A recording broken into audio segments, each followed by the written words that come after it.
Warner Bros dah bekerjasama dengan Christopher Nolan hampir 20 tahun. 9 filem arahan telah terhasil hasil kerjasama mereka dengan catatan box office lebih kurang 5 bilion US dollar. Tapi satu keputusan yang dibuat oleh Warner Brothers yang tak dibincang dengan Christopher Nolan, dan benda ni bermula pada tahun 2020. Warner Bros umumkan semua filem mereka pada tahun 2021, which is time to pandemic, masuk pawagam dengan HBO Max serentak. Benda ni buatkan Christopher Nolan sangat-sangat frust lah. Sebab benda ni hang buat decision tak berunding dengan pengarah yang buat filem tu. Dan disebabkan itu, terus Christopher Nolan ban Warner Bros dan juga dia mencari partner baru dia untuk filem dia seterusnya. Dan syarat yang didakwa oleh media yang dipertetapkan untuk next distribution partner Christopher Nolan ni, perlu ada bajet sekitar 1 juta untuk bagi untuk next filem. Kena perbelanjaan pemasaran pun sama bajet 1 juta. Sekurang-kurangnya 100 hari eksklusif pawagam. Kawalan kreatif 100% Christopher Nolan. Studio tak boleh kacau. 20% kutipan awal Christopher Nolan ambil. Selebihnya baru studio ambil. Dan last sekali 3 minggu awal dan 3 minggu akhir tak boleh ada filem lain yang masuk dengan dia. Syarikat yang gila terima syarat yang ketat dia. Tak lain yang tak bukan adalah Universal Studios. Dan filem pertama Nolan bekerjasama dengan Universal Studios ni adalah Oppenheimer. Dan nak dijadikan cerita dia, Oppenheimer mencatatkan box office hampir 1 billion US dollar. Tak cukup dengan box office tu sendiri pun tak apa semua anugerah dalam Oscar. Dia pemenang 7 kategori. Gila. Dan disebabkan kejayaan pertama mereka ni, terus Universal ni bam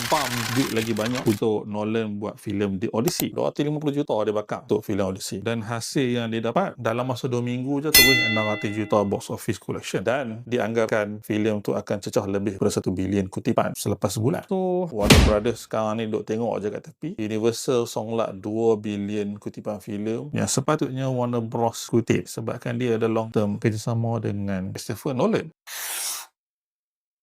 Warner Bros dah bekerjasama dengan Christopher Nolan hampir 20 tahun. 9 filem arahan telah terhasil hasil kerjasama mereka dengan catatan box office lebih kurang 5 bilion US dollar. Tapi satu keputusan yang dibuat oleh Warner Brothers yang tak dibincang dengan Christopher Nolan, dan benda ni bermula pada tahun 2020. Warner Bros umumkan semua filem mereka pada tahun 2021, which is time to pandemic, masuk pawagam dengan HBO Max serentak. Benda ni buatkan Christopher Nolan sangat-sangat frust lah. Sebab benda ni hang buat decision tak berunding dengan pengarah yang buat filem tu. Dan disebabkan itu, terus Christopher Nolan ban Warner Bros dan juga dia mencari partner baru dia untuk filem dia seterusnya. Dan syarat yang didakwa oleh media yang dipertetapkan untuk next distribution partner Christopher Nolan ni, perlu ada bajet sekitar 1 juta untuk bagi untuk next filem. Kena perbelanjaan pemasaran pun sama bajet 1 juta. Sekurang-kurangnya 100